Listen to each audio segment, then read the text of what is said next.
Hi, my name is Keith Bamford. I'm a technician here at the University of Manitoba in the Natural Systems Agriculture program with Dr. Martin Entz. And we're standing here in front of a Garford cultivator. It's a cultivator that we're using to do row cropping in narrow row conditions. So we have a cultivator set up on 6-inch rows, and it's going to be guided with a robo-crop system where the cultivator gets moved side to side following the row with a camera guided system hooked into a computer so that we can monitor it from the tractor and move the tractor around to follow the row crop piece of equipment as it's being moved side to side. So the whole system of guidance on this cultivator is done through this camera here, which as we're traveling along is taking video, and that information is passed up to the computer on the tractor, where it then sends information back to the cultivator to shift it side to side so that it actually follows the row. So it'll make quick adjustments as we're traveling along so that these 4-inch cultivator shovels will stay within this 6-inch row spacing.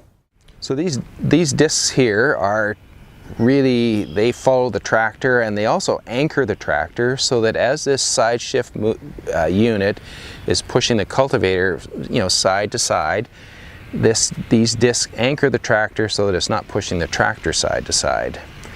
And we're probably running those discs in the ground, and you can see by the dirt on the disc that we're probably going in that 3 to 4 inches, which seems to be enough to anchor the tractor on this particular unit. So what we're looking at here is the portion of the cultivator that really does that makes it function the way it does. And there's hydraulic cylinders in here that move this unit back and forth, this whole cultivator back and forth on the tractor. So you've got this that's attached to the cultivator and this part that's attached to the tractor, and then it moves back and forth right here. It's all controlled by the computer and the video that's coming in, but this is the part that sort of moves this whole unit around. There's a couple of different ways of adjusting how these shovels operate in the field.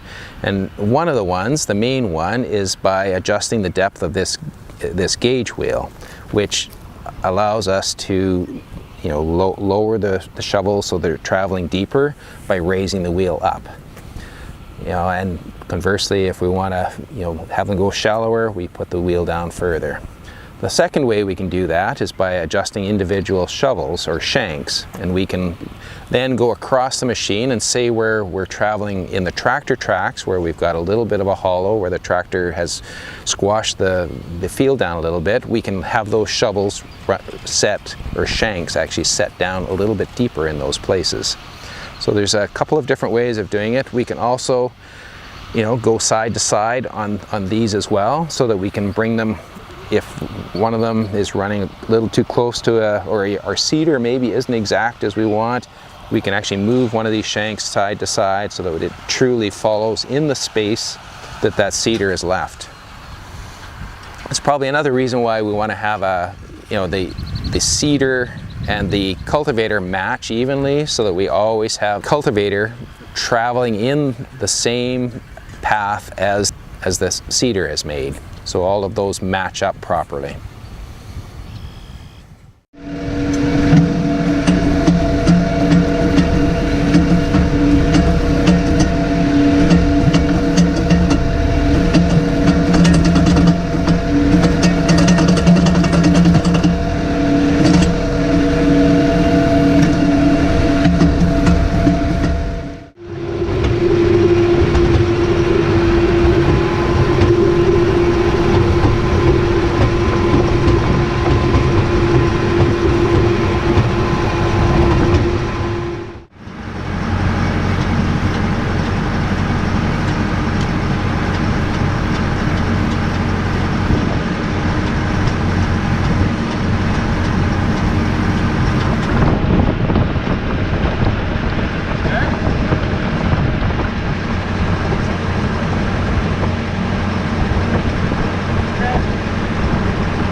So what we're looking at right now is an area where we have an area that's obviously not done, where we haven't done any weed control, and here where we did the Garford unit a week ago.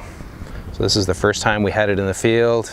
You know, we're spending lots of time trying to set it up and got a decent kill on our weeds. You know, we're certainly covering a little bit of crop here and there, but I think the weed control is good, especially, you know, seeing as we're, you know, trying to till weeds that are quite small, and I think it's really effective on the small weeds. I think we've made some more adjustments to the machine since we did this, so that I think we're actually having better weed control or better tillage, but I think the control speaks for itself. I mean, I've gone into areas, I mean, this is quite small. The cameras find these rows really easily.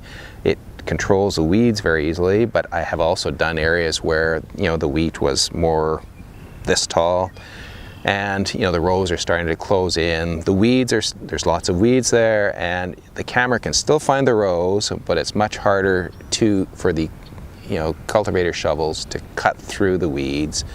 And I think when those weeds get bigger, you start to drag weeds around. So I think the real secret to, in my opinion, the secret to doing this is going to be doing the tillage as early as possible. If you're trying to do a really shallow cultivation on a slightly uneven field, you'll see little areas like this where it's actually, the weed control is a bit in waves. You know, like you can, some of the strips are okay, and then we end up with no weed control. So this is a place where we didn't have the cultivator set right, and it was going too shallow. And since we did this, we've actually leveled the whole back of the machine out so that it's actually digging in a little better, whereas here it seemed to be trying to skim along the surface. Last week I went through here with the Garford, and this is a pretty solid thistle patch, and it certainly has killed thistles between the rows, and I would say it's certainly decreased the density compared to where we didn't do it.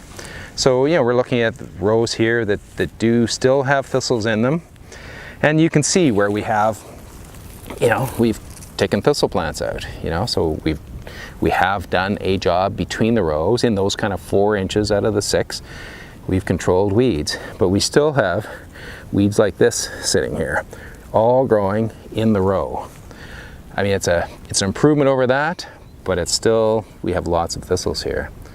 And I guess that's where, you know, we probably do need to follow this up with some other treatment, you know, and whether that's, and we'll try it with a comb cut, which is another new piece of equipment we have, and we will use the comb cut in this area. But I think we are going to need to, you know, the Garford is not the only piece of equipment we're going to have to give us satisfactory weed control under all scenarios. So, and when we cut these thistles off with the comb cut, it should reduce seed production, and it should give the oats a chance to get up and to grow and sort of close the canopy above the thistles. Time will tell how that works, but we're certainly going to work on that aspect of the comb cut and just see how it does perform under these circumstances. But it is a nice supplement to something like the Garford, you know, where we are doing a good job of between row weed control, but we know we're not controlling everything within the row. And where you have perennials, especially like thistle, that have a wide stem, something like the comb cut might help us out here. My name is Lars Meilleur. I farm at Itzke River Farm. We're a conventional vegetable farm. We grow about 700 acres of produce. Our main crop is cauliflower, which we do about 250 acres of. We do cabbage, broccoli, lettuce, cucumbers, corn. So we have 2 Garford products. We have the one inter-row cultivator, which is guided with sensors, which is driven on the back of the unit. And we also have a different technology of a Garford that goes actually in between each plant, also guided with cameras. And what these cameras do to differentiate between the weeds and the vegetable itself is through color identification. Both units have changed the amount of labor involved in weeding drastically. So we would normally spend about $8,000 to $10,000 on labor a day just weeding alone. So this machine obviously paid itself off within a season or two. The Garford robo crop, which is the one that goes in between each plant, that would costed roughly $120,000. We use the Interrow in everything, as well as the Garford robo crop. We use it in all of them. Corn is a little bit tougher to use once the plants start getting too big, just because they're spaced a little bit closer. It's huge for cauliflower, broccoli, more the brassica crop. We will use it in the lettuce, usually in the earlier stages. Unless we let the weeds get too far out of hand, we don't need to go in there and do any manual hoeing. Everything is best when they're this basically not even germinated. That's the whole catch. If I want to go back to how my dad was doing it, he says, well, wait till the weeds get up. And he says, what are you going in there for? He says, well, because you want to disturb the seed when they're in the ground, because then they just die right away. That's the quickest. That's the same with the little fingers. Because one hair root sticking in there, the damn thing doesn't die. So yeah, the smaller the better.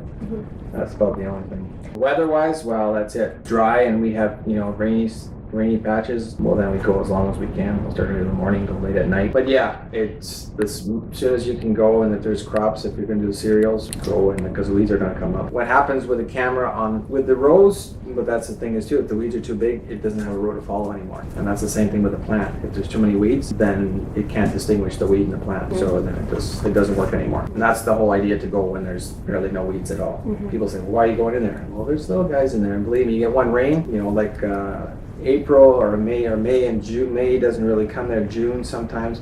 But at the end of June there, as soon as it gets warm, nice get warm, you go in the field and one day it's like there's nothing there, next day it's full of weeds. Well, that you can set because it can go longer down the road, and that's the better part of it. When it comes to the plants, it's got to pick up each plant, and only can pick up so many plants ahead. Where that one, if it's set properly, you can bring it up the camera higher so that it can see the row further. It's a little bit of light. So if there is a gap, usually it has 3 rows or something that it follows. So yeah, but yeah, there's times when there's a place where he fell asleep or whatever, and yeah, then took out everything. Be fine there.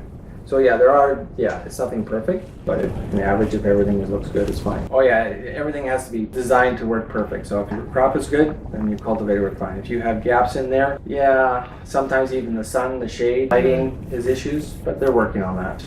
They seem to be happy with it. We're happy with it. It's still, there's pros and cons to everything, but the cons are better than the pros. So put it that way. So, Poplar Grove Farm started in about the year 2000. We are up to 4,500 acres of organic land, and we're primarily a vegetable farm. So potatoes and onions are our 2 biggest vegetable crops, and then we have some rotational crops as well, including hemp and some small grains. So we bought an Einbach Chopstar, which is a 43-foot wide camera-guided cultivator. So we bought it in the spring of 2017 to use in our solid-seeded crops and our grain crops. It's 43 feet wide, which matches the width of our air seeder. And it uses camera-guided technology to basically to see the rows and to shift the cultivator side to side to allow it to cultivate between the rows. The cultivator was just over $120,000, and I don't know if it saved us any money yet, but we're anticipating that that down the road, because our fields are cleaner, we're going to incur less weeding costs as we go. So we use our camera cultivator in all of our solid seeded crops. So for 2017, that included hemp, peas, oats, and we also tried it in green manure. Because this was our first year with the cultivator, we experimented with it a lot as far as how early and how late could we go. And what we found works the best, at least for us, is to try and get through everything twice. Given the time constraints and some of the other things that we have to deal with weather, that seems like the most efficient and the most reasonable. So what we found worked best was to get in there almost as early as we could. So as soon as we could see rows in the field, that meant the camera could as well, and we could use the machine effectively. And then we would wait until the rows had just about closed up, and then we would go through it a second time. So the camera cultivator has really become our go-to weeding unit on the farm. But this doesn't mean that it's the only thing that we use. I think what we found still works the best is to have access to a tine harrow, and we did do a lot of blind harrowing with it prior to the emergence of the crop, just to try and set any weeds back that may have been coming, and then use the camera cultivator after that. So that's kind of one example of how it's really a complement to all the rest of the tools that are out there. We've been very happy with our purchase so far. I think in our organic program, it's a game changer as far as how we control weeds and some of the flexibility that we have. I know our window still isn't huge as far as getting into the field at the right time, but I feel that it offers more flexibility than the tine harrow at this point, and I think it's a little bit more effective as well. So yeah, overall, I'm happy with it. Definitely, if I had to choose a piece of equipment to get first, this would be it. There's a few cases that I came across this summer where I noticed that the cultivator didn't perform optimally. One was if there was a really poor stand in the field. And what would happen here is you'd be driving along and you get to a weak spot in the field. The camera wouldn't be able to pick up any of the rows. And so essentially when it gets to that point in the software basically tells the cultivator to freeze in its last known position. So fortunately for us on RTK, it usually didn't make a huge difference. As soon as we got through that weak spot, it would pick up the rows again and keep going, and we usually didn't lose too many plants, but that's definitely a possibility. The other thing that we noticed was that when we got into some taller crops, especially the hemp, once it got bigger, we noticed that that with a bit of a breeze, it could move the tops of the plants over one way or the other. It actually caused the cultivator to shift side to side because the camera is always looking for the difference between the green and the black. And when the tops of the green plants move over, it looks like the row has actually moved over. And so we found that every once in a while the camera would shift the cultivator over, and we'd take out a few plants, and then it would kind of come back in. So we did have to make a few adjustments as far as shovel sizes go to make that work. If there's one thing I could change about this cultivator, it would be the transport width. So right now, even with the wings folded up, it's still just about 30 feet, which makes it pretty much impossible to go over any bridges. So if there was a way that we could make the wings larger or some sort of a transport system, I think that would be ideal. I think if I were to consider adding another piece of weed control equipment to the farm, it would be in the row crop department. So I think I'd look at adding a camera guidance system to one of our cultivators and some finger weeders, and also just kind of take a look at whatever else is out there that we could possibly add to that equipment to make it better. It's Keith Bamford here. I'm a technician with the University of Manitoba in the Natural Systems program. We're following up some June work we did here with the Garford. We're showing it to you in the middle of September. We've done our harvest out here, but we've left this little strip of thistles that we want to just talk about a little bit. So in terms of what has happened, we did use the Garford here in the oat crop. We used it towards the end of June, very early July. It was a late seeded oat crop. Yeah, we probably used it about the 6th leaf stage of the oats, thinking we would control annual weeds, which we have done in this piece, because the piece on my left has not been done with the Garford, and we can certainly see there's lots of weeds right through the canopy there, including the thistle stand. On my right, where we used the Garford, if you look down through the profile here, you can see there's less weeds between the rows. I think when you look at the thistle patch as well, I think it was kind of a surprise when we saw it, because you think, well, perennial weeds, we're not going to control them with row cropping, and we didn't. You'd have to say we didn't control them, but what we did do was thin them out. I think the plant populations are considerably lower on my right, where we use the Garford row cropping equipment, versus on the left. So it's really solid, thick stand with thistles there, and I don't think, even if you just look at the potential for seed rain or seed distribution, it's an improvement. It's not the ultimate in control, but it's an improvement, even in the thistle patches. never mind annual weeds, which we can deal with reasonably well. It's thinned out the thistles. So it's given those oats an earlier shot at growing well. I mean, we can follow this up, and we did some of this in this field with the comb cut. So that kind of double treatment is an effective thing to use on these types of crops and weeds. It just goes to show you we don't have to rely on one piece of equipment to do the weed control. Having that combination is better than just one. Our row crop equipment, we can actually thin out annual weeds reasonably well or control them reasonably well. And I think that's a nice surprise.